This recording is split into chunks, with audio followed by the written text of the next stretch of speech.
Sana nga po mapalitan na para masayang Pasko at bagong taon ng mamamayang Pilipino dahil marami na talagang nalulungkot, nagagalit, nanggigigil sa nangyaring nakawan sa kaban ng bayan. OMG, tama na po, maawa naman kayo sa ating bansa. Please, all men in uniforms, do what is right or matapos na ang gulo problem ng ating bansa.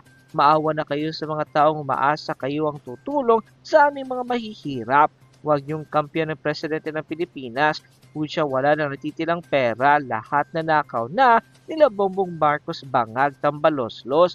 Please, kayo na ang kikilos or kailan kayo kikilos? Bakit mas kinakampihan nyo si Bongbong Marcos na alam niyong lulong sa pagdodroga? Grabe na ang nangyayari sa ating bansa. Huwag niyong patagalin na alam niyo na at nagsalita na si Senator Amy Marcos. I hope na matapos na mag-move on na kayo.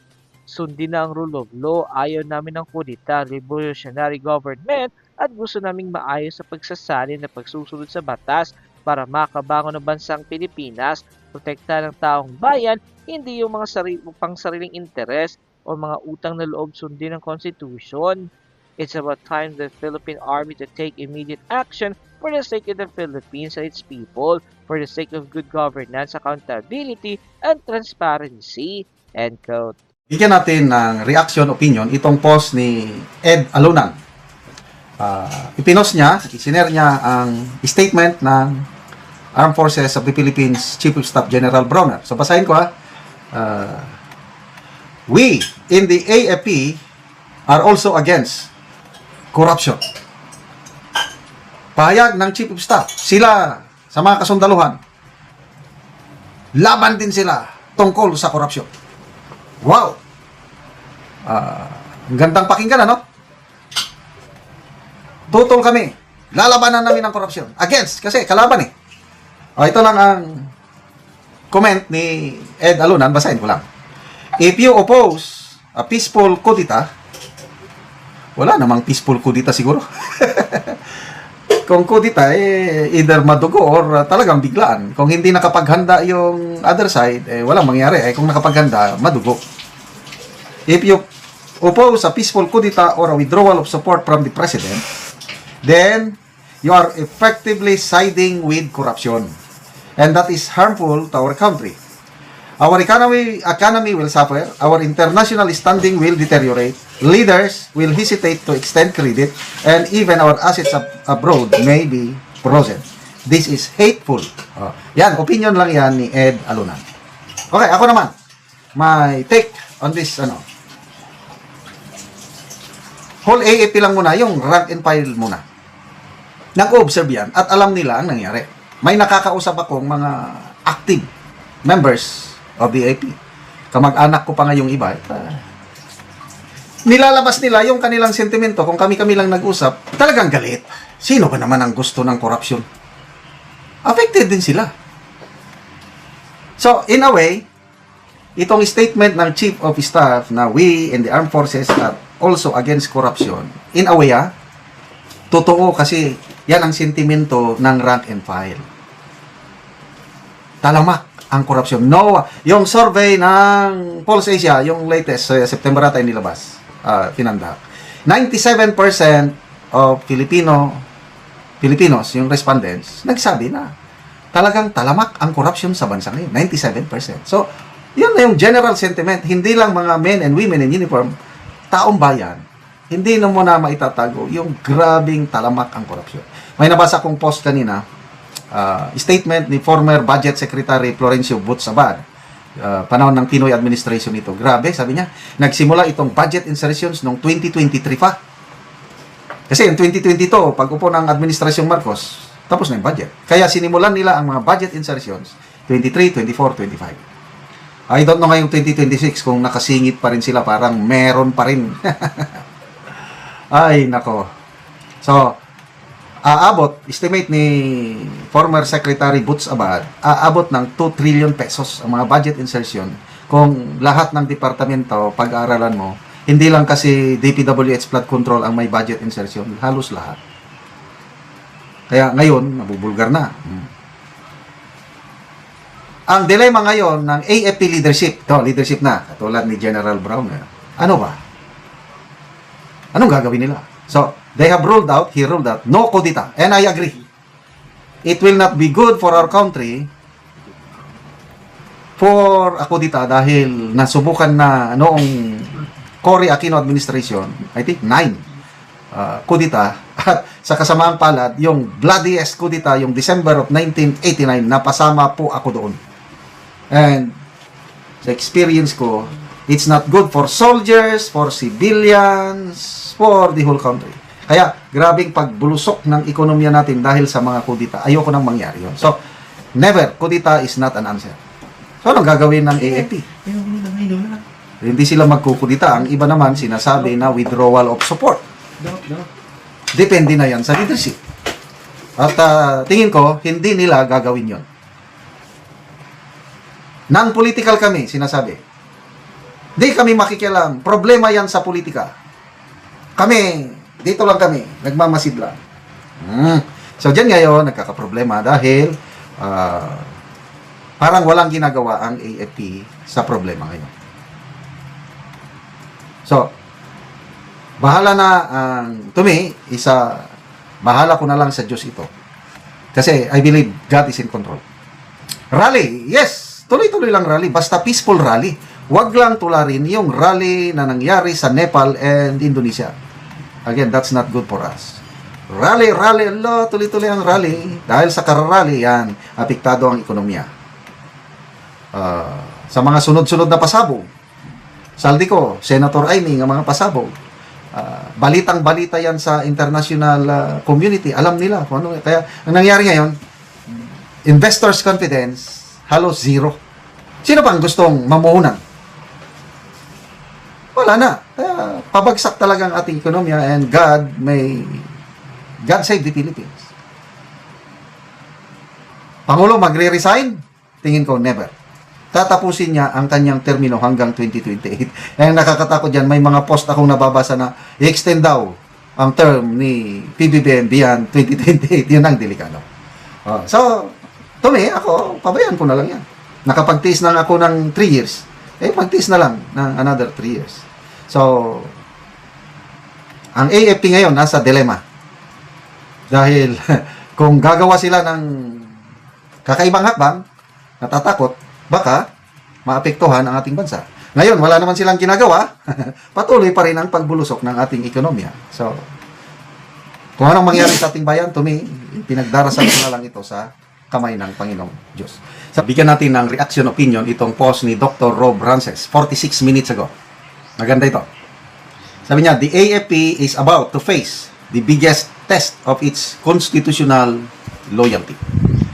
For weeks now, may mga bulungan ng Transition Council, caretaker government, at resign all movement na malinaw na sumusubok, umiiwas, lumilihis, o lumagpas sa constitutional line of succession. And with the November 30 protests being framed by certain political factions as a way to reconfigure leadership outside the Vice President, the danger becomes obvious. Some actors want an unconstitutional shortcut. But the 1987 Constitution is very clear. If the President resigns, becomes permanently disabled, or is removed, the Vice President automatically becomes President. No committee, no junta, no transition council, no caretaker group, no political negotiating table. Automatic, self-executing, non-negotiable. This means only one thing. The AFP must protect the constitutional succession, not the wishes of politicians or political groups terrified of a Sara Duterte presidency. Because under Article 2, 2 ba ito or 11? Article 2, Section 3, the AFP is the protector of the people and the state, not the protector of politicians, business interests, or power blocks trying to rewrite the Constitution by strict pressure.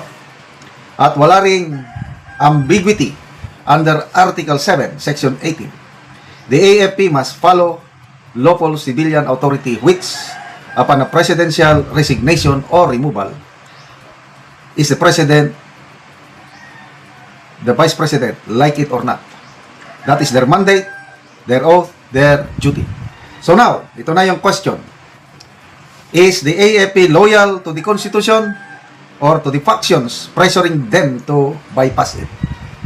Ito na yung biggest test talaga. Will they uphold the line of succession? Or will they tolerate attempts to install an extra-constitutional transition council, a caretaker junta, or any structure na hindi pinag-utos ng konstitusyon? Because November 30 will reveal something deeper than protest attendance. It will reveal where the armed forces truly stand.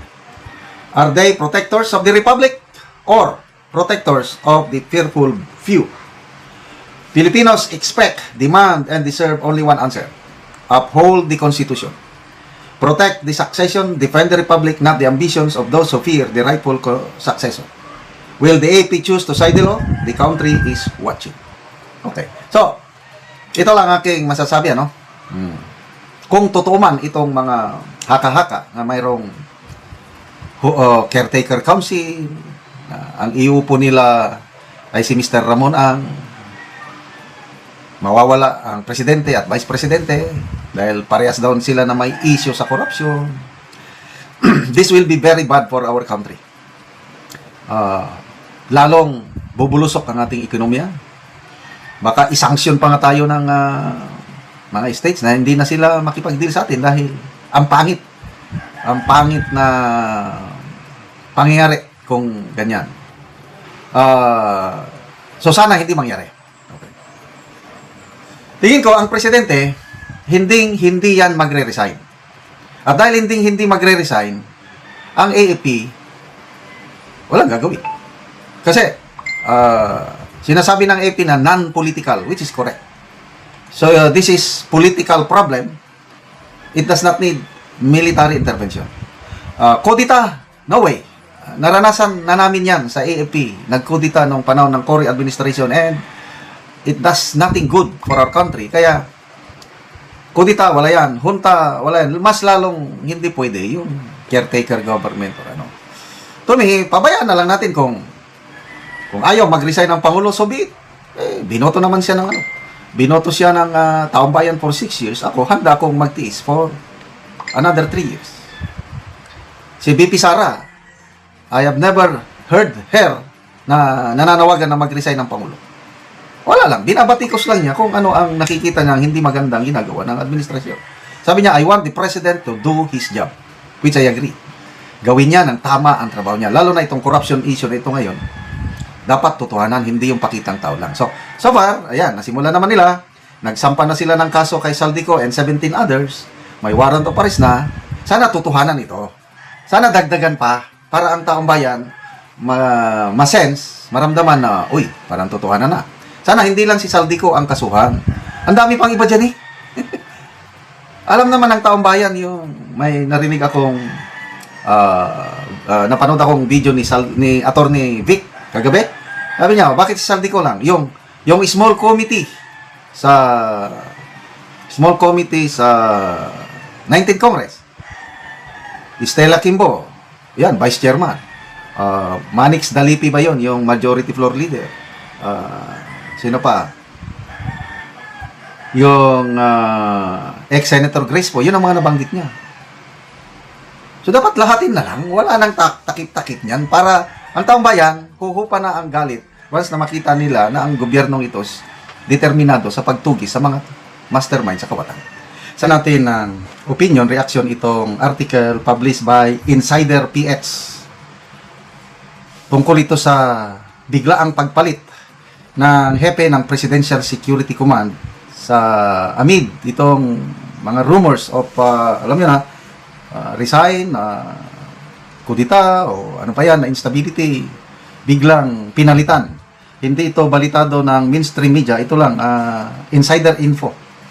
So ito, insider info, Commodore Abayon takes over Palace Security in swift leadership move. It's not only President Marcos Jr.'s cabinet undergoing a shake-up. So, ES, tinanggal. So, may bagong finance secretary ngayon. Budget and Management Secretary, tanggal. So, hindi pa alam kung sino. So, magkakaroon daw ng cabinet revamp na naman.